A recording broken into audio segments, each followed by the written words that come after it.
волшебная сила намерения. Итак, мы выяснили, что наши мысли и желания направляют наше движение в пространстве вариантов. Во сне это движение не тормозится инертностью материальной реализации. Малейшие дуновения мыслей мгновенно переносят с наведящего в соответствующий сектор пространства. В реализованных секторах все происходит не так быстро из-за тяжеловесной инертности материи. Но в реальности работает тот же принцип: наши мысли оказывают непосредственное влияние на ход событий нашей жизни. В самом деле, может с иронией спросить читатель, до сих пор не сбитый с толку чудесами этой странной модели трансерфинга. А я-то, неразумный, до сих пор думал, будто не мысли, а действия определяют ход моей жизни. Но теперь, конечно, меня просветили: главное не то, что делаешь, а то, что думаешь. На самом деле никаких противоречий здесь нет. И дело даже не в том, о чем человек сначала думает, а потом делает. Люди привыкли прежде всего обращать внимание на последствия поступков, потому что они лежат на поверхности. Последствия мыслей часто не столь очевидны. Это связано с действием равновесных сил. Мы с вами уже разбирали случаи, когда результат действия равновесных сил оказывается прямо противоположным устремлению. Человек стремится получить одно, а выходит наоборот.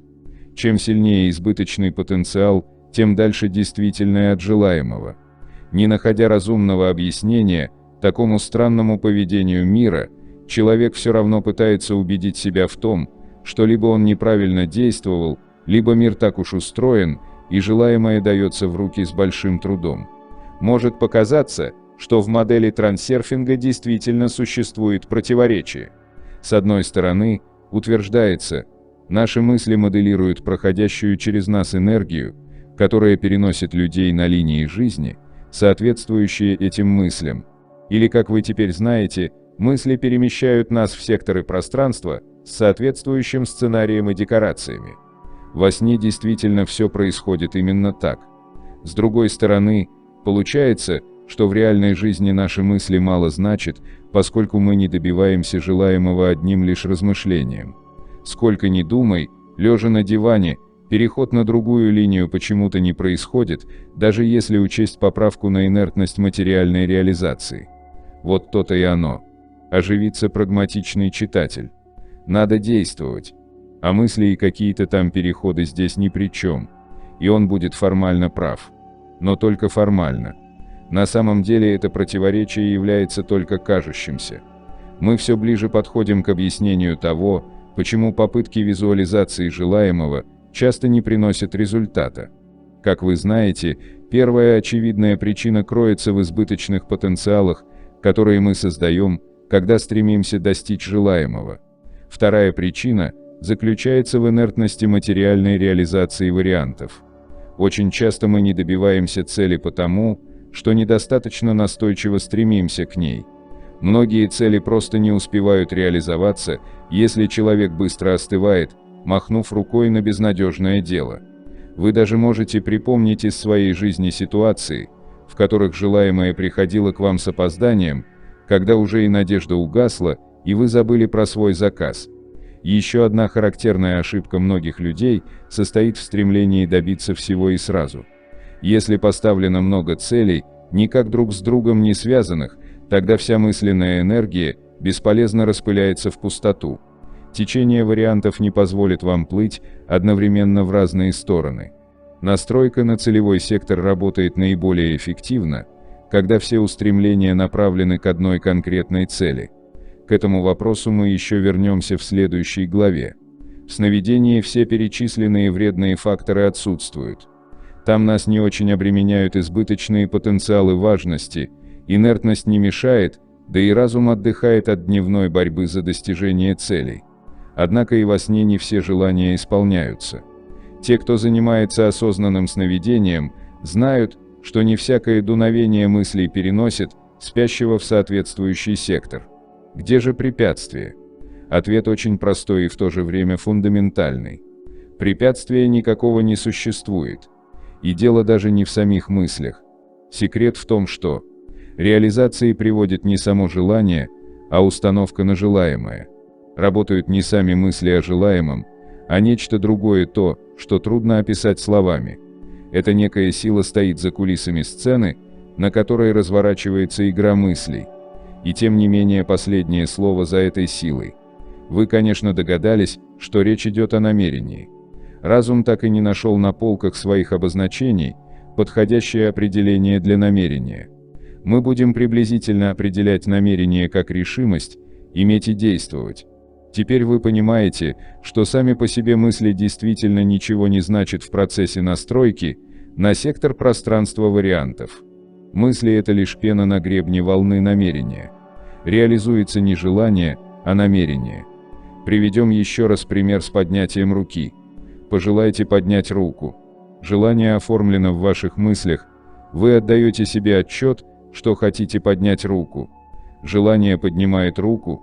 Нет, само по себе желание не производит никакого действия.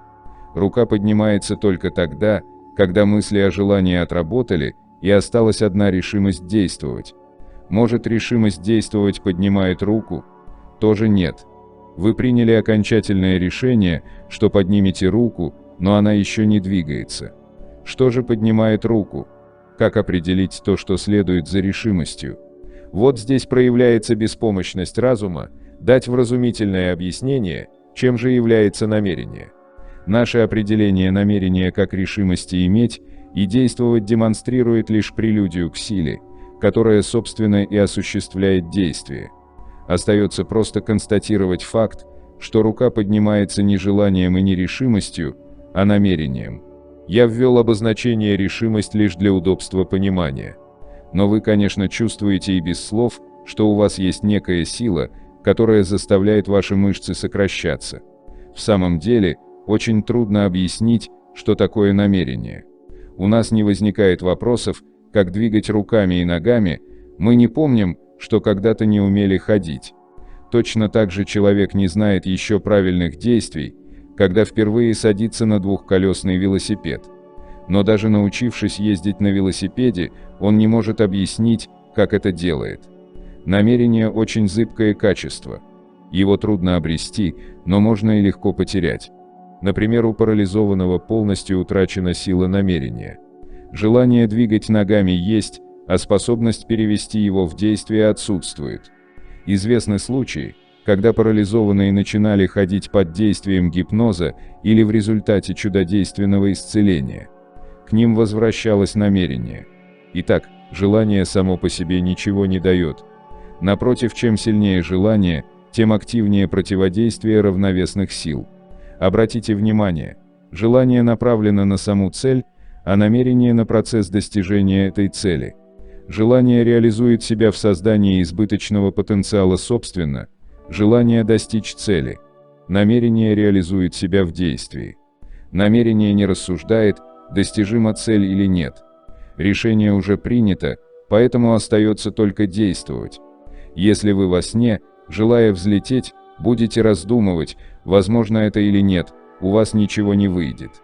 Чтобы полететь, нужно просто поднять себя в воздух намерением. Выбор любого сценария в сновидении осуществляется не желанием, а твердой установкой получить желаемое. Вы не рассуждаете и не желаете, а просто имеете и действуете. Бесполезность желания мы обсудили. А просьба? О просьбе сказать нечего. Просить у ангела, Бога, высших или других сил не имеет смысла. Законы Вселенной абсолютно бесстрастны. Никому не нужны ваши жалобы, обиды и стенания.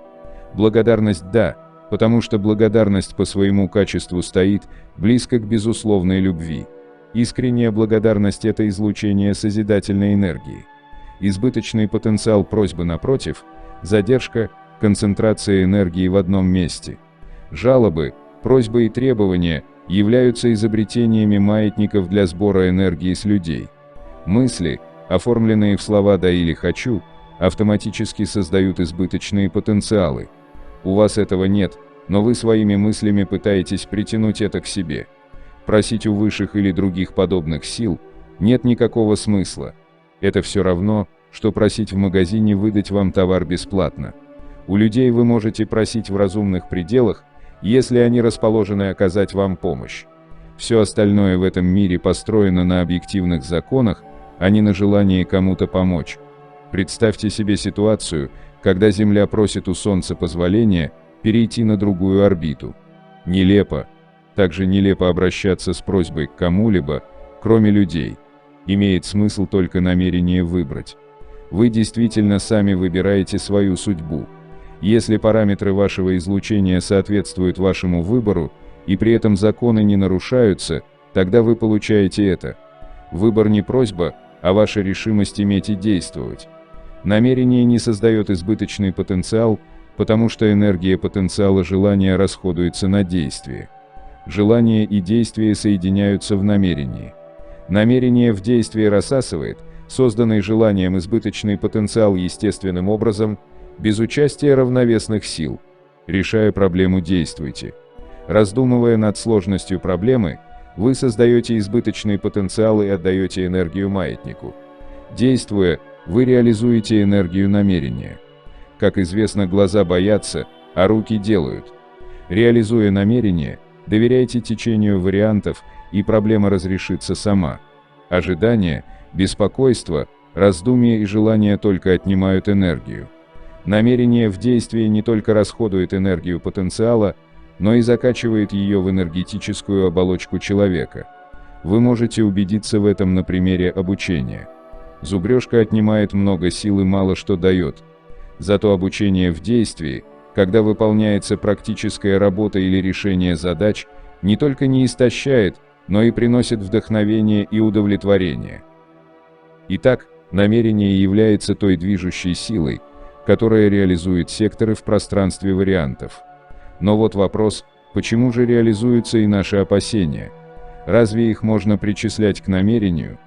Как в сновидениях, так и в реальной жизни нас вечно преследуют варианты со сценариями наших опасений, беспокойства, неприязни, ненависти.